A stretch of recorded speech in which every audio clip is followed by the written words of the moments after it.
હાલો તો ફેમિલી, તમારું સ્વાગત છે તમારી દિવ્ય રસોઈમાં. આજે આપણે બનાવશું ભરેલા ગુંદાનું શાક. અત્યારે ઉનાળાની સિઝન ચાલી રહી છે, ભરેલા ગુંદાનું શાક બનાવવાનું છે. ગુંદા માટે બહુ સરસ છે, બહુ ફાયદાકારક છે. અત્યારે સિઝન બધું આપણે ખાવું જોઈએ. તો આવી રીતે મેં 200 ગ્રામ તાજા ગુંદા લીધા છે અને હમણાં જ મેં ગુંદા બીજા ફોડીને ફળિયા કાઢી છાશમાં પલાળ્યા છે. અને આ 3 ગુંદા તમને કેવી રીતે ફળિયો કાઢવો એ બતાવવા માટે રાખ્યા છે. જો આપણે બતાવીએ આવી રીતે દસ્તાથી આપણે સેજ મારવાનું,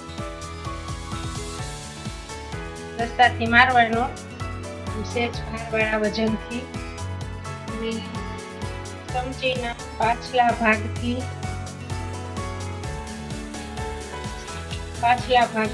ચમચીના પાછલા ભાગથી ઠળીઓ કાઢીને આપણે મીઠાવાળી ચમચી કરીને મીઠું લગાવશું એટલે અંદરથી ચીકાશ બધી દૂર થઈ જશે. ને 5-10 મિનિટ આપણે છાશમાં પલાળી દેવા, બરાબર. એટલે બધી ચીકાશ ગુંદાની નીકળી જશે અને પછી આપણે એને તેલમાં સાતળવાના.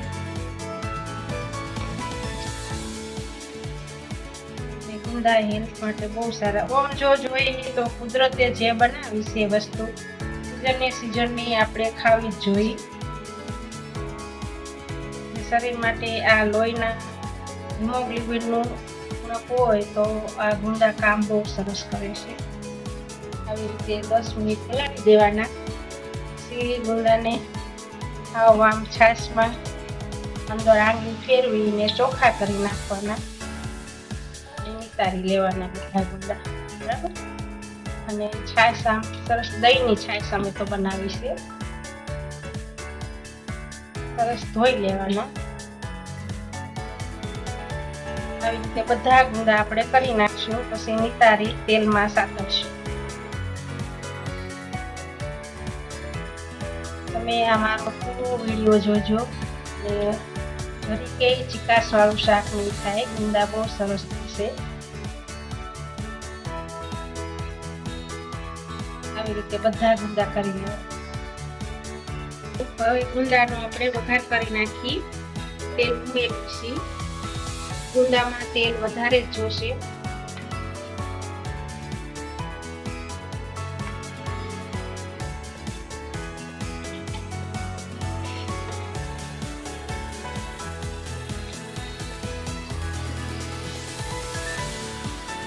આ થોડા ખડા મસાલા છે.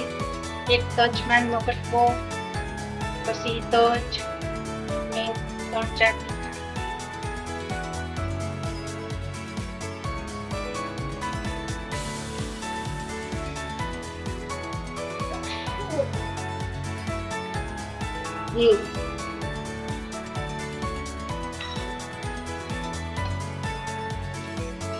ગેસ ધીમો કરવાનો છે. હવે તેલ આવી રીતે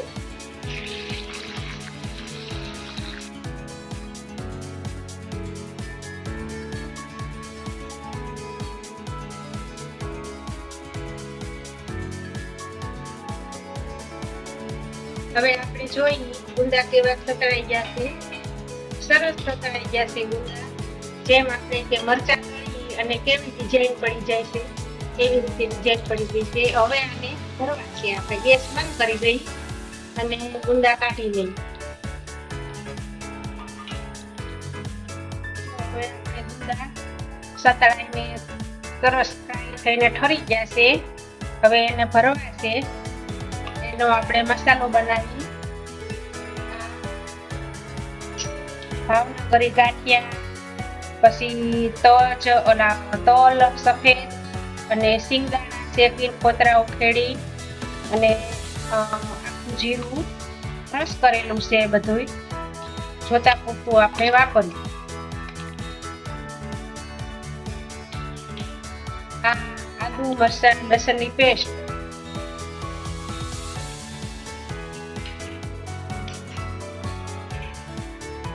કાશ્મીરી મરચું, ચોતા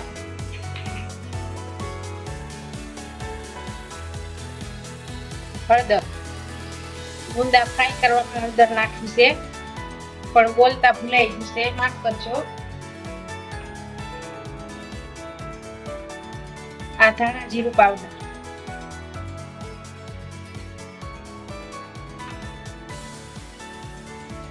કોથમીર ભરવામાં,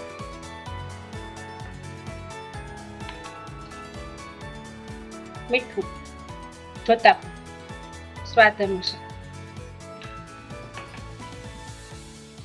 આખા જીરાનો પાવડર, શેકેલા જીરાનો પાવડર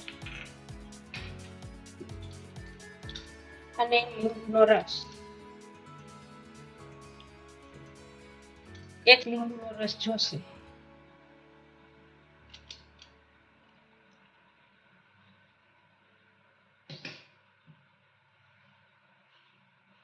હવે બધું મિક્સ કરી અને ગુંદા ભરી લઈ.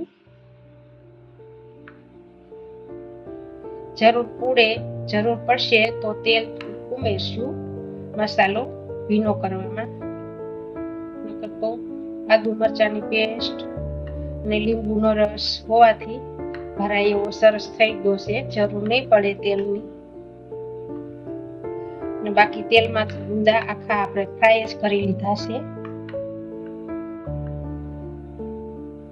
અને તમારે જો આમાં ખાંડ કે ગોળ ઉમેરવા હોય તો તમે ઉમેરી શકો છો. ને મને તો ડાયાબિટીસ હોવાથી અમારા ઘરના સભ્યો પણ કોઈ ગોળ ઉમેરતા નથી અને મારી હારે એમ જ ખાઈ લેશે. આવી રીતે બધા ગુંદા આપણે ભરી લેવાના છે ને પછી પાછો આપણે વઘાર કરવાનો છે, ગ્રેવી બનાવવાની છે. તમે મારો ફૂલ વિડીયો જોજો ને તમને કેવો લાગે છે એ સબસ્ક્રાઇબ કરજો ને કોમેન્ટમાં લખજો જરૂર કે તમારે હવે કેવી રેસીપી જોઈ છે. જે રેસીપી જોતી હોય તે મને જાણ કરજો. આપણે બધા ગુંદા આવી રીતે ભરી લીધા છે. હવે આને આપણે વઘાર કરી અને ગ્રેવી બનાવી નાખી. ગ્રેવી નાખીને સરસ શાક ભરેલા ગુંદાનું શાક બની જાય. ગેસ શરૂ કરવાનું છે. ધીમો ગેસને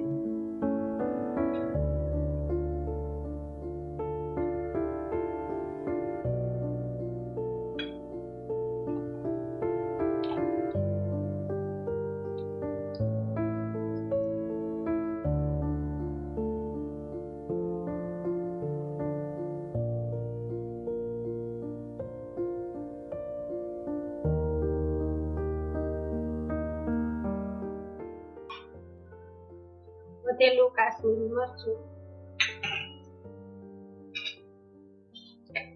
અને ગ્રેવી મસાલો ગેસ ધીમો કરી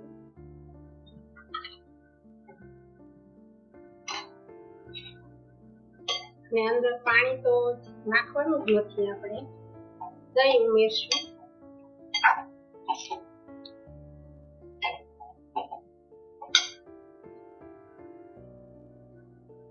ગેસ ધીમો છે. હવે દહીં ઉમેરી દઈએ.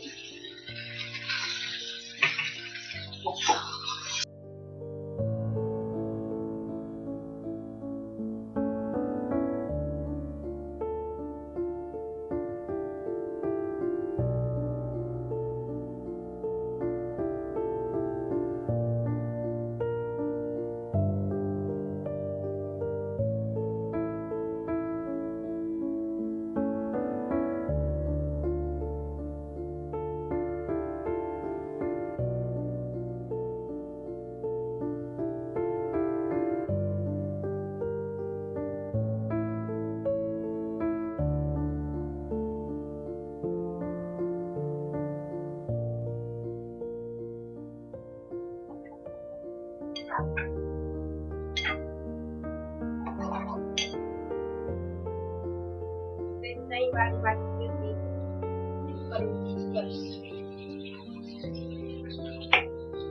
સેવ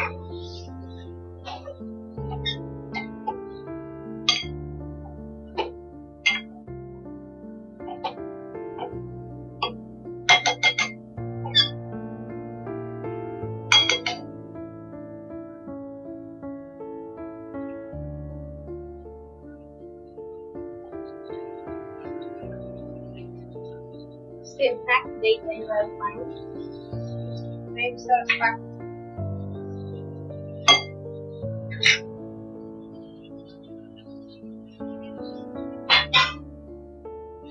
સેજ કોથમીર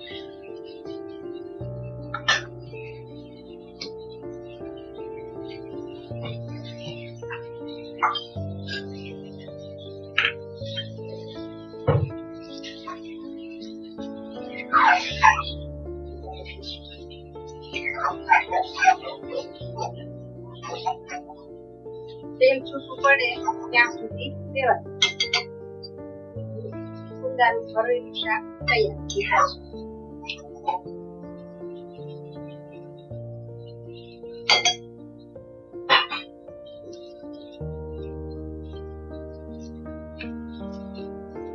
તમે મારો પૂરો વિડીયો જોજો અને કેવું બન્યું છે ભરેલા ગુંદાનું શાક કમેન્ટમાં જરૂર જણાવજો. અને તમે કેવી રીતે બનાવો છો ગુંદાનું શાક પણ અમને જણાવજો.